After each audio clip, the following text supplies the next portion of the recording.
అందరికీ నమస్కారం. దయచేసి పురాణ శ్రవణం డివోషనల్ ఛానల్ను సబ్స్క్రైబ్ చేయండి. చూసిన ప్రతి ఒక్కరూ కూడా సబ్స్క్రైబ్ చేస్తారని ఆశిస్తూ ఉన్నాను. మనం శ్రావణ మాసం అంతా కూడా శ్రావణ మాస మహత్యాన్ని గురించి తెలుసుకున్నాం. ఇప్పుడు భాద్రపద మాసంలో మనము ముఖ్యమైన రోజుల గురించి కూడా మీకు ఆయా తిథులను బట్టి నేను తెలియజేస్తూ ఉంటాను. కానీ అన్నిటికంటే ముఖ్యంగా ఇంతకు మునుపు మనం విష్ణు పురాణాన్ని 23 భాగాల వరకు నేను చేయడం జరిగింది. ఇప్పుడు దానికి వరుస క్రమంలో 24వ భాగాన్ని ఇక్కడి నుంచి మళ్ళీ వినిపిస్తూ ఉంటాను. అలాగే ఆయా ముఖ్యమైనటువంటి తిథులు వచ్చినప్పుడు ఆయా రోజుల ప్రాశస్త్యాలను కూడా తెలియజేస్తూ ఉంటాను. కాబట్టి దయచేసి పురాణ శ్రవణం ఛానల్ను సబ్స్క్రైబ్ చేయండి, వినండి. మనము అలాగే ఇప్పుడు 24వ భాగాన్ని గురించి తెలుసుకుంటున్నాం. విష్ణు మాయాశక్తి వల్ల ప్రకృతి పురుషుడు సంభవించి అతనికి ప్రధానభూతం కలుగుతుంది. అతని వల్ల మహత్తు మొదలైనవన్నీ కూడా అవతరిస్తాయి. వాటిలో ఆకాశతత్వము, దాని నుంచి వాయువు వలన అగ్ని వలన జలము, దాని నుంచి పృథివీ, ఆ భూమి వల్ల దేవదైత్య పితృ మానవాది సృష్టి ఆది చరాచర రూపాన వ్యాపిస్తుంది. ఇలాగే బ్రహ్మాండము విస్తరిస్తుంది. ఈ బ్రహ్మాండ తత్వము ఇక జ్యోతిశ్చక్రము, సూర్యుడు అనే విషయము చెప్తాను విను అని పరాశరుడు చెప్తాడు. సూర్యరథము ఒక 9,000 యోజనాల నిడివి గలది.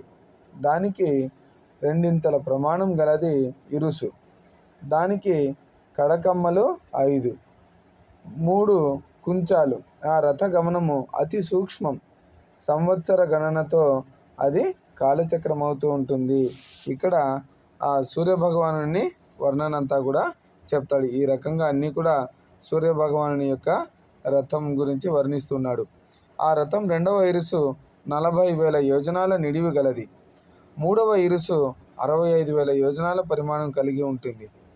వర్ష, శీత, ఉష్ణములు వరుసగా ఆ 3 ఇరుసులకు కుంచాలకు సంబంధించి వక్రగమనంతో కలుగుతూ ఉంటాయి. 50,000 యోజనాలైన బండి కాడికి ఇరుసు వలపల ధ్రువునకు ఆకట్టుగా ఉంటాయి. కాడికి ఎడమవైపు గాయత్రి, బృహతి, ఉష్ణిక్కు, జగతి, అనుష్టుప్పు, పంక్తి అని 7 ఛందస్సులు గుర్రాలై ఉంటాయి. అంటే చూడండి, ఈ సూర్యభగవానుని యొక్క రథానికి ఆ 7 గుర్రాలు కూడా 7 ఛందస్సులను సూచిస్తాయి. అలాంటి రథచక్రము మానసోత్తర శైలం మీద తిరుగుతూ ఉంటుంది. ఆ మహాపర్వత మందు తూర్పున ఇంద్రపాలితమైనటువంటి దేవనగరము, దక్షిణాన యమపాలితమైన యముడు పరిపాలించేటువంటి సంయమని నగరము, పశ్చిమాన వరుణుడు పరిపాలించేటువంటి సుఖోదయపురము, ఉత్తరాన చంద్రుడు పరిపాలించేటువంటి విభావరీపురము ఉన్నాయి. ఇవి అనేకమైనటువంటి యోజనాల విస్తీర్ణము కలిగి ఉంటాయి. ఈ 4 నగరాల్లో సూర్యుడు సంచరిస్తూ ఉంటాడు. ఈ సంచారానికి సంబంధించి ఉదయాస్తమానాలు జరుగుతూ ఉంటాయి. సూర్యుడు జ్యోతిశ్చక్రముతో కలిసి 30 ముహూర్తాలు గడవగా అస్తమిస్తాడు. ఆ సూర్యుడు భాసిస్తున్న ప్రదేశము పగలుగా, ఆ కిరణ ప్రసారం లేని చోట రాత్రిగా ఉంటాయి. అంటే ఇక్కడ సూర్యభగవానుని గమనం వల్ల మనకు రాత్రి పగలు అనేటివి ఏర్పడతాయి అని చెప్పి ఆనాడే ఆ విష్ణు పురాణంలో మనకు చెప్పబడింది. చూడండి, ఆ సూర్యుడు కనిపించేది తూర్పు, కనిపించినది పడమర అని గ్రహించేది. మానవ లోకానికి ఉత్తరాన ఉన్న ఆ మేరు శిఖరాన బ్రహ్మ సభ ఉంది.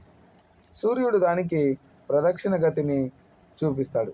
ఆ సంచారం పైన జరుగుతున్నప్పుడు ఉత్తరాయణము, క్రింద జరుగుతున్నప్పుడు దక్షిణాయనము అని పేరు.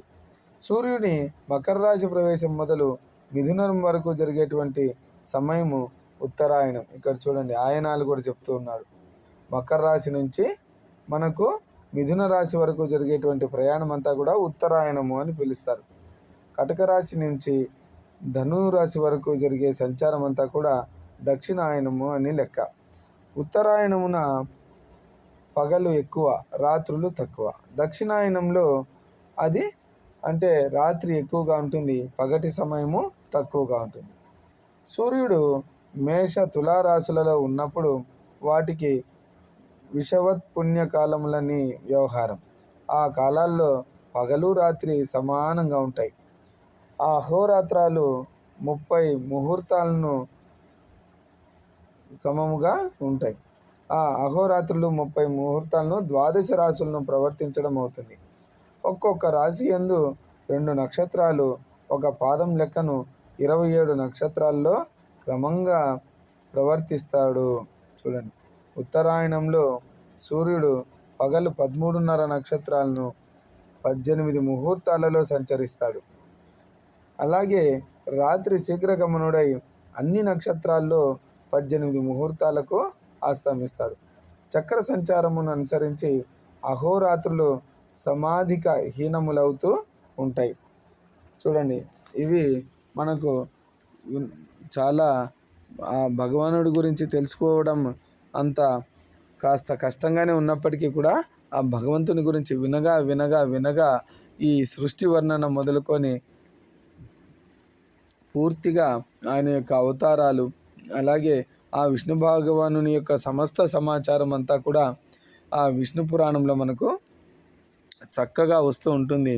కాబట్టి దయచేసి మీరు ప్రయాణాల్లో ఉన్నా, లేకపోతే ఎవరికైనా బాధల్లో ఉన్నా, బాగలేకపోయినా ఈ పురాణ శ్రవణం అనేది వినిపించడం అత్యంత లాభదాయకమైనటువంటి విషయం.